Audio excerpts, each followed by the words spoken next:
欢迎收看6小时的财经快讯。首先这条是波音最新通知737 MAX 客户，2025年和2026年交付的飞机可能会再延误3至6个月。下一条，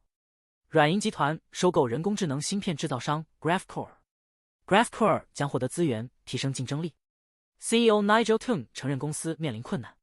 指出英国养老基金投资于快速增长型初创企业的不愿意是增长障碍。Graphcore 将与软银旗下的合作伙伴合作，包括芯片设计领导者 ARM Holdings。接下来，两党议员向杰罗姆·鲍威尔明确表示，无论美联储在11月选举前的最后一次会议上做什么决定，美联储都可能受到批评。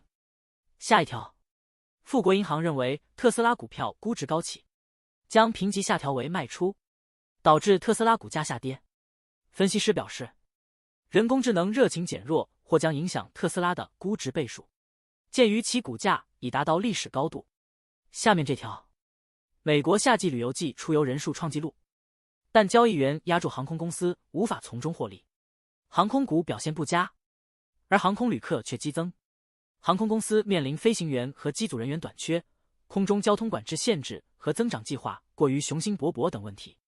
导致利润空间下降。让我们关注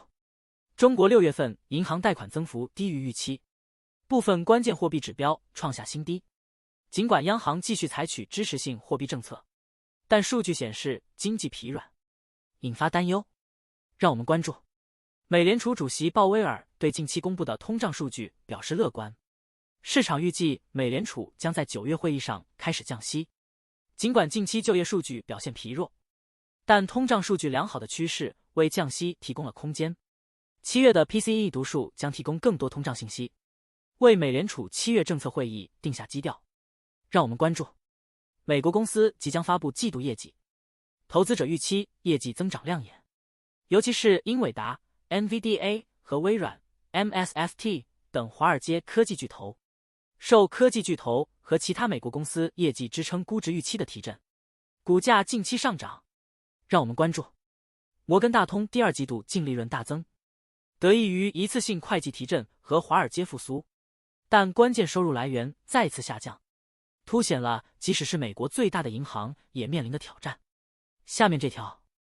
美国股市周五在科技股抛售后持平，投资者评估了华尔街大型银行的收益报告，并等待可能考验降息希望的通胀数据。接下来这条，6月份美国批发价格同比上涨 2.6%， 高于预期，表明通胀压力仍然较高。尽管整体通胀有所缓解，但生产者价格指数却有所上涨，为2023年3月以来最大涨幅。接下来这条，花旗集团第2季度业绩超预期，投资银行收入增长 60%， 服务部门获利。在业绩公布前，公司股价上涨 3%。首席执行官弗雷泽正在对花旗进行全面改革，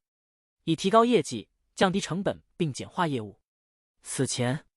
美国监管机构对花旗数据管理问题处以 1.36 亿美元的罚款。下面这条，美股在经历科技股抛售后，周五小幅上涨，投资者评估了华尔街大银行的财报，并等待可能动摇利率下调希望的通胀数据。最后为您播报的是，富国银行第2季度利润下降，净利息收入低于分析师预期，因客户资金竞争激烈。第4大美国银行受投资银行费用增长提振，季度盈利超出预期，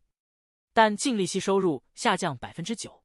以上是过去6小时的财经快讯，我们6小时后见。